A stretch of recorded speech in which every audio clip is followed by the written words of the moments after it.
Magandang araw sa ating lahat mga boxing fans saan mang panig ng mundo. Ang bakbakan o labanan nating tatalakayin ngayon ay ang pagdepensa nitong si Antonio Lascuaga sa kanya WBO World Flyweight title kontra sa rank 6 ng WBO Japanese fighter na si Joki Yalemura.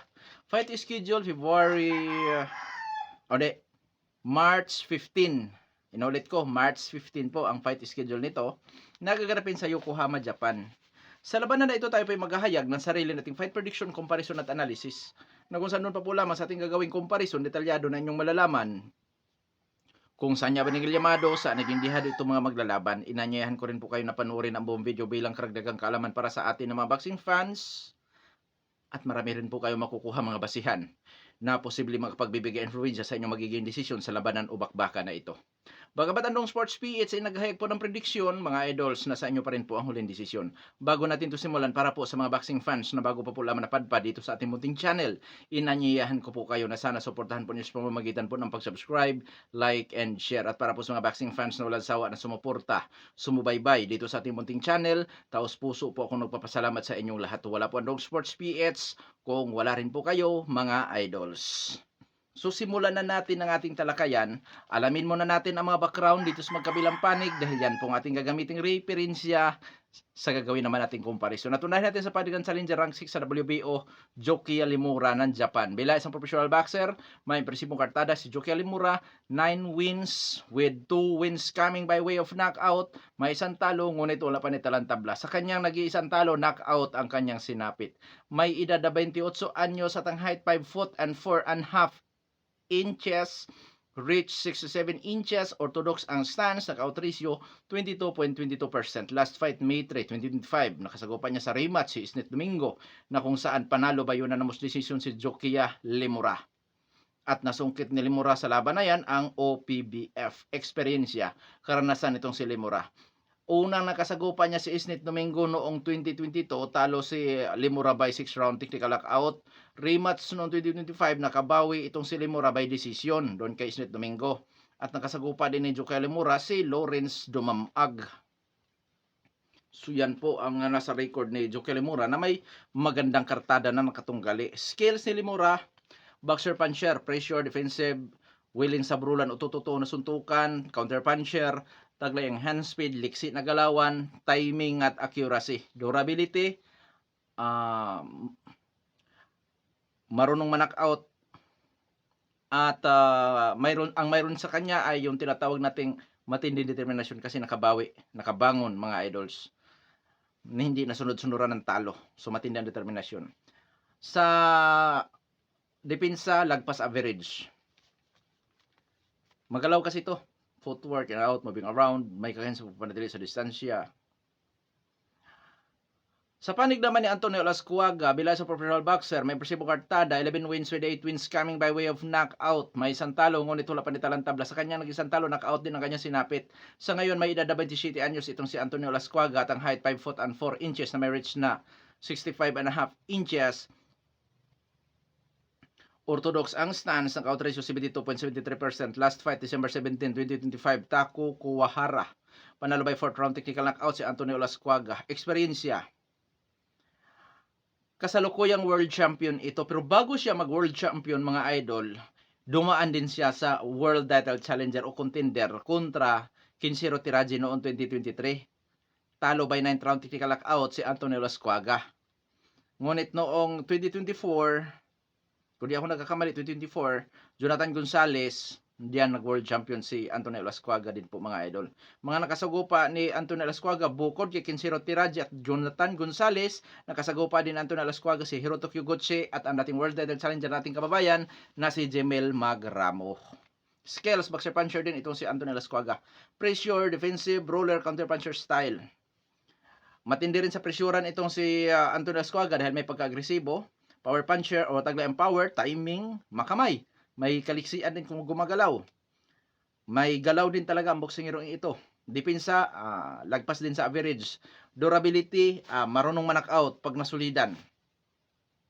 Ang mayroon sa kanya ay ang tinatawag nating matinding determinasyon dahil naka-recover, nakabawi, nakabangon. At yun na nga, kasalukuyan siyang world champion ngayon. So, indadako na tayo sa ating gagawing comparison. Doon sa bansang Japan giganapin ang laban. So advantage po ng challenger yan kasi siya ang dinayo ng kampiyon. Once na ang laban mo sa scorecard, lalo na kung close fight, close din sa scorecard, delikado sa politika sa boxing, hometown decision, favoritism, itong kampiyon. Which is yun naman ang naging advantage ng Japanese fighter na siya po ang dinarayo. Ngayon sa ranking po tayo sa BoxRec. Sa flyweight division, out of 780, rank 4 si Antonio Lascuaga. Samantala itong si Jokia Limura, rank 12. So mga idol, medyo malayo ang agwat sa ranking ng BoxRec. At sa titulo naman po mga idol, bagamat kabilang siya sa pwedeng piliin ng world champion para labanan, which is pinili na nga ang rank 6 sa WBO na si Jokia Limura. So dyan mga idol, malayo rin ng kaunti doon sa champion kasi rank 6 na nga lang siya. Pero kabilang pa rin. Karapat dapat pa ring labanan ni Antonio Lascuaga itong si Jokia Limura. So ngayon dadako na tayo sa physical na appearance. 27 anyos itong si Lascuaga, 28 anyos si Jokia Limura, so pareho na sa prime. Sa height, mas matangkad ng half inch itong si Jokia Limura, sa reach 1.5 inches. Parehong orthodox itong dalawang maglalaban, ngunit pagdating sa knockout ratio, malayo ang agwat. 72.73% knockout ratio ni Antonio Lascuaga, samantalang itong Japanese fighter may knockout ratio lamang na 22.22%. So sa height reach lamang ang Japanese fighter, ngunit bumawi si Antonio Lascuaga sa power. Pagdating sa activity fight, parang aktibo, sa eksperyensya lamang po si Antonio Lascuaga. Sa uri ng nakalaban at sa mismong narating sa boxing, lamang po si Antonio Lascuaga. Skills, parehong boxer puncher. Kombinasyon sa power, yun ang kay Lascuaga at aggressiveness. Dito naman kay Jokia Limura, once na mapanatili niya ang distansya, yung hand speed at liksi dito nagalawan, yun ang posibleng magpapahirap naman kay Antonio Lascuaga sa puntusan. So, dito sa pangkalatang comparison, 60-40 in favor of Antonio Lascuaga. So, dadako na tayo sa ating prediction. Antonio Lascuaga by technical knockout 1-6. Ngayon, kung sakasakaling di magawa ni Antonio Lascuaga na may knockout itong Japanese fighter, kasi nga po may galaw ito, may kakayahan sa pagpapanatili din sa distansya, at lagpas average ang depensa. So dyan mga idol, pabor pa rin ako kay Antonio Lascuaga na mananalo sa puntusan, gamit ang kanyang aggressiveness at power, pwedeng maging dominante sa laban. So ibig sabihin Kuya Dong Sports, dahil nasabi mo na pabor ka kay Antonio Lascuaga sa knockoutan o puntusan, wala nang chance manalo itong Japanese fighter. Mga idol, this is boxing, anything can happen. Sa panig naman nitong Japanese fighter na si Jokia Limura, yung kanyang liksi hand speed, height and reach advantage, combined sa skills, upset by decision. Posible niyang ma-upset sa decision itong si Antonio Lascuaga. Oo. Upset decision.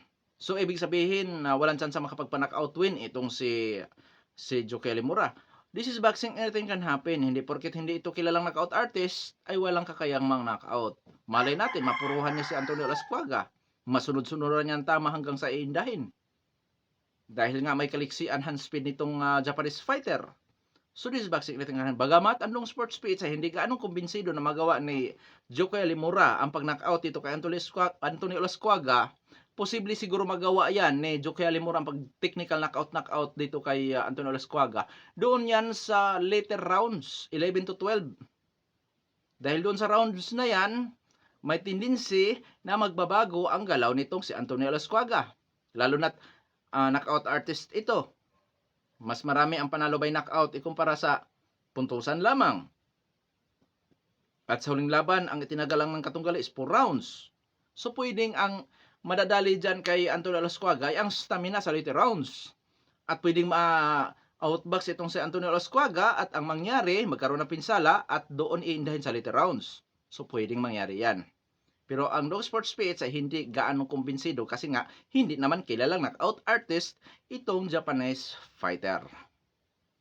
Oo.